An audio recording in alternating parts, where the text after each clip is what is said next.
नमस्कार दोस्तों, स्वागत है आपका इस कार्यक्रम के अंदर।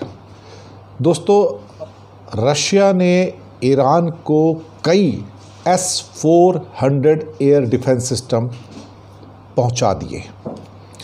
ये लेटेस्ट इस समय सूचनाएं जो हमारे पास निकल कर आ रही हैं कि ईरान, जिसके ऊपर अब इल्ज़ाम आ रहा है कि पिछले कई दिनों से वो हमला क्यों नहीं कर रहा है, आखिरकार उसके मन में क्या है?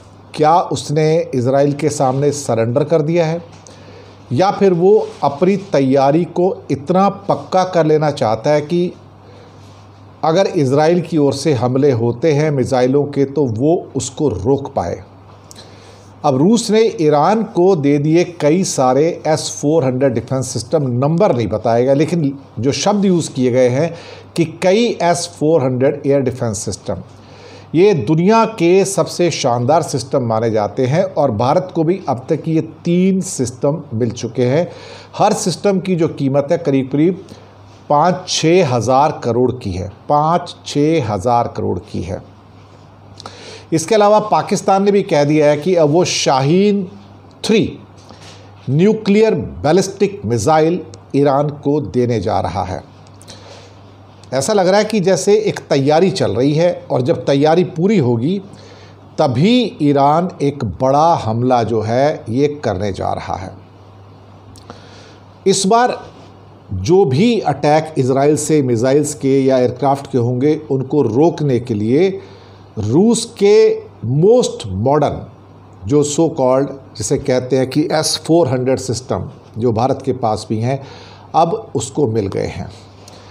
अमेरिका ने भी मिडिल ईस्ट में कई जगह पर अपने डिफेंस सिस्टम तैयार करके रखे हैं, लेकिन इस्माइल हानिया की हत्या के बाद अंदाज़ा लग रहा था कि भाई कब अटैक होगा, लेकिन अटैक अभी तक हुआ नहीं है।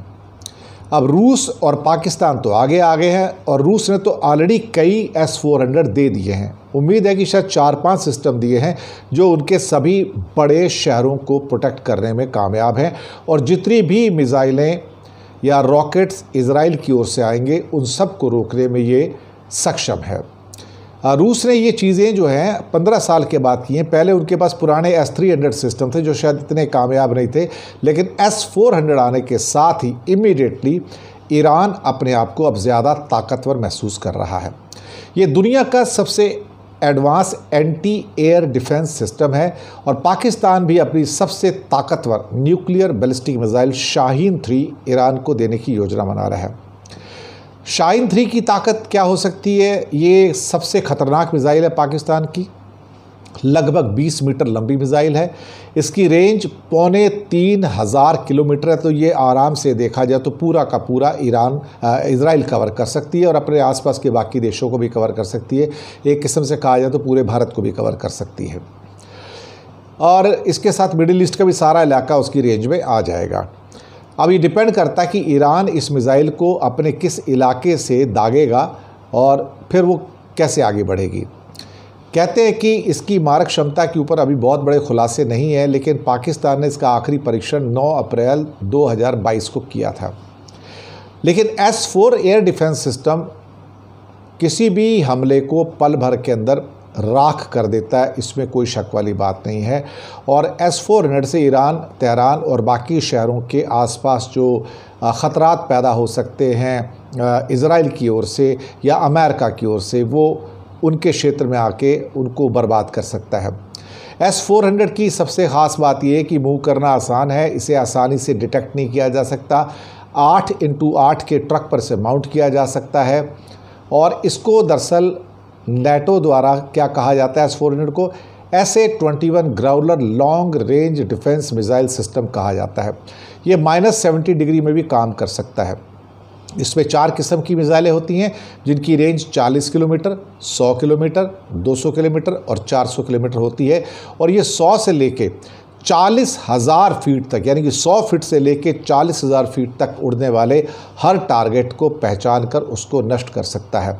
इसका राडार सिस्टम 600 किलोमीटर तक की रेंज में 300 टारगेट इजीली ट्रैक कर सकता है। 300 रॉकेट आए तो उनको 300 के 300 ध्वस्त कर सकते हैं। और ये सिस्टम मिसाइल हो या एयरक्राफ्ट हो या फिर ड्रोन से हुए किसी भी किस्म के हमले को निपटने में बिल्कुल और बिल्कुल तैयार है। तो अब लग रहा है कि ईरान अब अपनी तैयारी पे आ रहा है, यानी कि मिसाइलें भी आ गई हैं, डिफेंस सिस्टम वो भी मोस्ट मॉडर्न दुनिया के S-400 आ गए हैं। और साथ ही में अब 12 तारीख जो है वो बड़ी क्रूशल होगी। आज 10 तारीख तो हो गई, 12 तारीख इसलिए क्रूशल है कि 12 तारीख और 13 तारीख को इज़राइल का सबसे बड़ा शोक दिवस होता है। उस दिन शोक मनाते हैं, दुख मनाते हैं।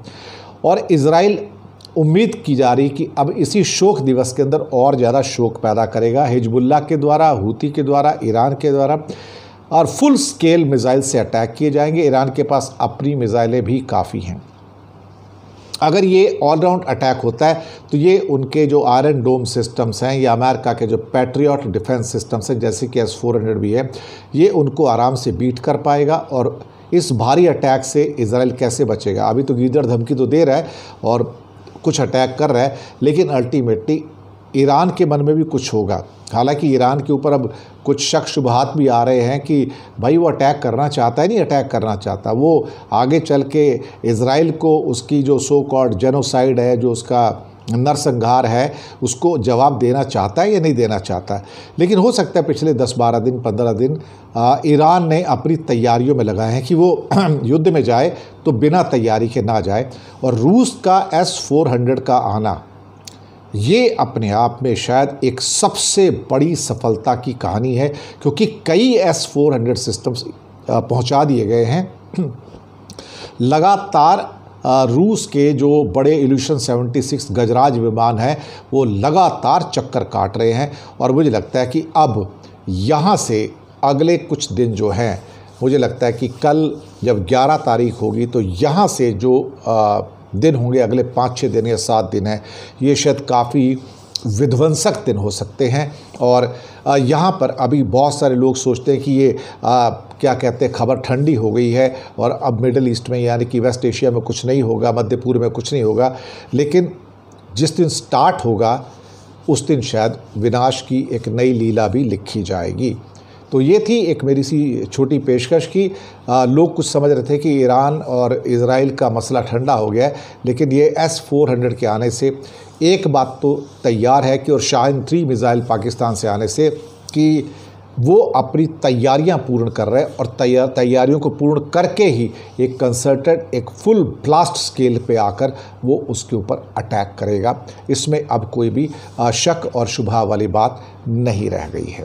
बहुत बहुत धन्यवाद आप सबका।